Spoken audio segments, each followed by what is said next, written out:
आज के इस वीडियो में हम एक और single candle stick pattern spinning candle के बारे में समझेंगे। तो चलिए देख लेते हैं कि ये किस तरह से फॉर्म होती है और इस कैंडल स्टिक का मतलब क्या है और हमें इसमें ट्रेड किस तरह से लेना है।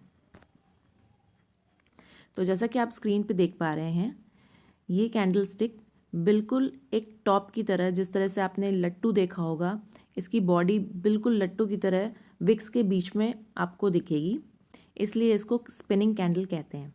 तो स्टॉक के चार्ट पे आपको ये कैंडल ग्रीन भी दिख सकती है और रेड भी दिख सकती है।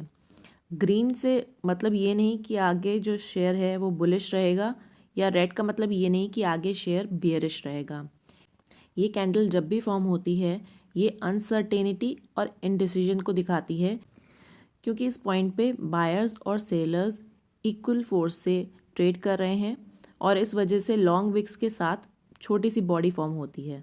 तो चलिए अब समझते हैं कि ये कैंडल फॉर्म किस तरह से होती है। जब किसी पर्टिकुलर टाइम फ्रेम में शेयर का प्राइस ओपन होता है, उसके बाद बायर्स अपने फोर्स से उसके प्राइस को ऊपर ले जाते हैं, बट सेलर्स इक्वली फोर्स से उसके प्राइस को नीचे ले आते हैं और फिर बायर्स हावी होते हैं और उसको वहीं पे क्लोज कर देते हैं जहाँ पे वो ओपन हुआ था। इस वजह से ओपन और क्लोज प्राइस सेम होते हैं और छोटी सी बॉडी फॉर्म होती है, लेकिन क्योंकि सेलर्स और बायर्स इक्वल फोर्स से ट्रेड कर रहे हैं, इस वजह से हाई और लो पॉइंट काफ़ी दूर तक होते हैं और आपको लॉन्ग विक्स देखने को मिलती है। सेम यही रेड स्पिनिंग कैंडल में होता है, जहाँ पे प्राइस ओपन हुआ, उसके बाद बायर्स उसको ऊपर ले गए और फिर इक्वल फोर्स से सेलर्स उसको नीचे ले आए और फिर बायर्स हावी हो गए और वहाँ पे उन्होंने ओपन के पास ही उसको क्लोज कर दिया और वहाँ पे आपको छोटी सी बॉडी दिखेगी, साथ में लॉन्ग विक्स दिखेंगी। आपको ये याद रखना है कि एक प्रॉपर स्पिनिंग कैंडल में बॉडी छोटी होगी, विक्स बहुत लंबी होंगी। बॉडी के कंपैरिजन में विक्स 2 टाइम्स होनी चाहिए और हो सकता है कि दोनों साइड की विक्स सेम लेंथ की हो या किसी एक साइड की विक थोड़ी छोटी हो और दूसरे साइड की विक थोड़ी लंबी हो। तो इन पॉइंट से आप एक स्पिनिंग कैंडल को आइडेंटिफाई कर सकते हैं। अब जैसे कि मैंने बताया, स्पिनिंग कैंडल में कलर का कोई महत्व नहीं होता, वो ग्रीन भी हो सकती है और रेड भी, लेकिन वो दोनों ही इनडिसीजन और अनसर्टेनिटी को शो करती हैं। इसका मतलब ये है कि जो ट्रेंड चलता आ रहा है, वहाँ पे वो ट्रेंड अपना फोर्स कम कर रहा है, वो वहाँ पे सेलर्स और बायर्स इक्वल फोर्स में अवेलेबल हैं। उस पॉइंट पे बायर्स और सेलर्स अपना इक्वल फोर्स लगा रहे हैं और उसके बाद बुल भी हो सकता है ट्रेंड और बियर भी हो सकता है। तो अब आपने स्पिनिंग कैंडल को समझ लिया। अब आपने सुना होगा स्पिनिंग टॉप कैंडल और स्पिनिंग बॉटम कैंडल स्टिक। तो चलिए देख लेते हैं ये दोनों में फ़र्क क्या है। तो जैसा कि आप स्क्रीन पे देख सकते हैं, शेयर का प्राइस अप ट्रेंड में है, ऊपर की तरफ एक कैंडल फॉर्म हुई स्पिनिंग कैंडल और उसके बाद शेयर का प्राइस नीचे जाने लगा। तो यहाँ पे ये कैंडल जो है, क्योंकि प्राइस के टॉप पे फॉर्म हुई है, इसलिए इसको कहते हैं spinning top candle stick. Same इसका ऑपोजिट, यहाँ पे शेयर का प्राइस नीचे जा रहा है, मतलब डाउन ट्रेंड में है, यहाँ पे कैंडल फॉर्म हुई बॉटम पे और उसके बाद शेयर का प्राइस ऊपर जाने लगा। तो जो बॉटम पे स्पिनिंग कैंडल फॉर्म होती है उसको कहते हैं spinning bottom candle stick.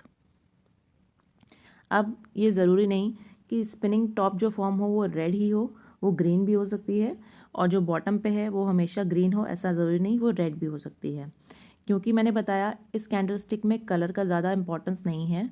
Proper spinning candle stick form होना चाहिए और वो या तो टॉप पे होनी चाहिए या बॉटम पे, उसके बाद चांसेस हैं ट्रेंड रिवर्स होने के। तो चलिए अब हम समझते हैं कि हमें कौन से पॉइंट्स को ध्यान में रखना है और इसमें हमें ट्रेड एग्जीक्यूट किस तरह से करना है। तो हम इसको आइडेंटिफाई कैसे करेंगे और ये क्या इंडिकेट करती है। तो आइडेंटिफाई करने के लिए सबसे पहली चीज़ तो ये है कि इसमें स्मॉल बॉडी होती है और इसकी जो विक्स हैं वो लंबी होती हैं। दूसरा, अप ट्रेंड के चलते ये कैंडल टॉप पे फॉर्म होती है और डाउन ट्रेंड में ये कैंडल बॉटम में फॉर्म होती है। तो इसकी दोनों ही विक्स या तो सेम लेंथ की हो सकती हैं या तो थोड़ा सा उनमें डिफरेंस हो सकता है, लेकिन ये ज़रूर आपको देखना है कि बॉडी के कंपैरिजन में जो विक्स हैं वो दुगनी लेंथ की होनी चाहिए। ये कैंडल अनसर्टेनिटी और इनडिसीजन को दिखाती है, ये कैंडल बताती है कि जो पिछला चलता हुआ ट्रेंड आ रहा है वो अपना फोर्स लूज कर रहा है। यहाँ पे बायर्स और सेलर्स इक्वली फोर्स से अवेलेबल हैं और आगे चल के हो सकता है वो ट्रेंड कंटिन्यू हो, लेकिन उतने ही चांसेस ट्रेंड रिवर्स होने के भी हैं, क्योंकि इस पॉइंट पे बायर और सेलर्स इक्वली फोर्स से अवेलेबल हैं।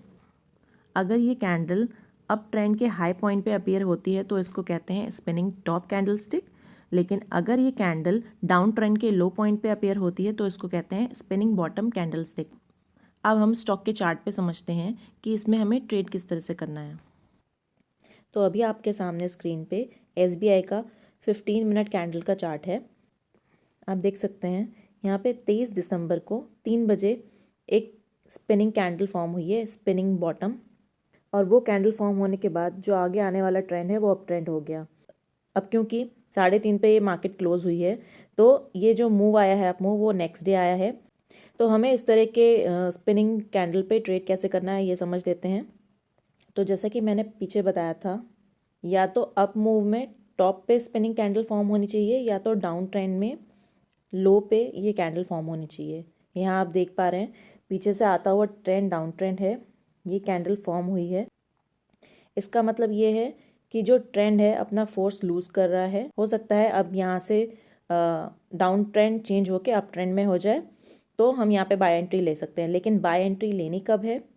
जैसे ही स्पिनिंग कैंडल के बाद बनने वाली पहली या दूसरी कैंडल स्पिनिंग कैंडल के हाई को क्रॉस करके क्लोज होगी, वहाँ पे हमें एंट्री लेनी है। तो आप देख पा रहे हैं इस कैंडल ने यहाँ पे क्लोजिंग दी है और उसके हाई के ऊपर ही इसको क्लोजिंग दी है। ये पॉइंट है 580 का, यहाँ पे हमें एंट्री लेनी थी और हमें स्टॉप लॉस लगाना था स्पिनिंग कैंडल के लो पे, मतलब कि 573 के आसपास कहीं हमें इसका स्टॉप लॉस लगाना था। बाय एंट्री 580 पे लेनी थी। और उसके बाद आप देख सकते हैं कंटिन्यूसली पूरे दिन शेयर का प्राइस अप मूव में रहा है और जो हाई पॉइंट आया है वो है लगभग 600 रुपये का। एंट्री पॉइंट से लगभग 3% का प्रॉफिट आपको यहाँ पे मिल सकता था। तो अभी आपने देखा कि हमें स्पिनिंग बॉटम में बाय एंट्री कैसे लेनी है।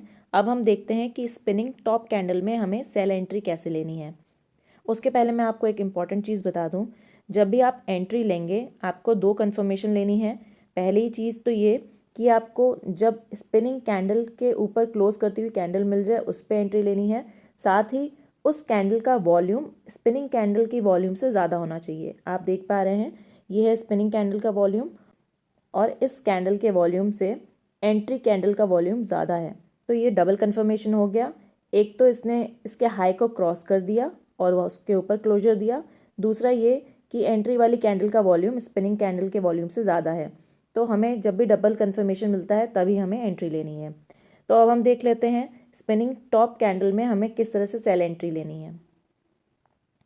तो अभी आपके सामने सन टीवी का 15 मिनट की कैंडल का चार्ट है। यहाँ पे आप देख सकते हैं एक स्पिनिंग टॉप कैंडल फॉर्म हुई है।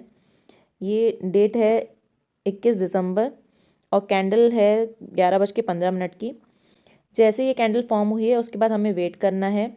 इसके बाद बनने वाली पहली या दूसरी कैंडल जैसे ही स्पिनिंग टॉप कैंडल के लो को क्रॉस करती हुई बंद हो, तो ये पॉइंट है लो पॉइंट, और इस लो पॉइंट को क्रॉस करती हुई पहली कैंडल ही क्लोज हुई, तो इसमें एंट्री लेनी थी। यहाँ पे ये पॉइंट है लगभग 517 के आसपास का ये पॉइंट है।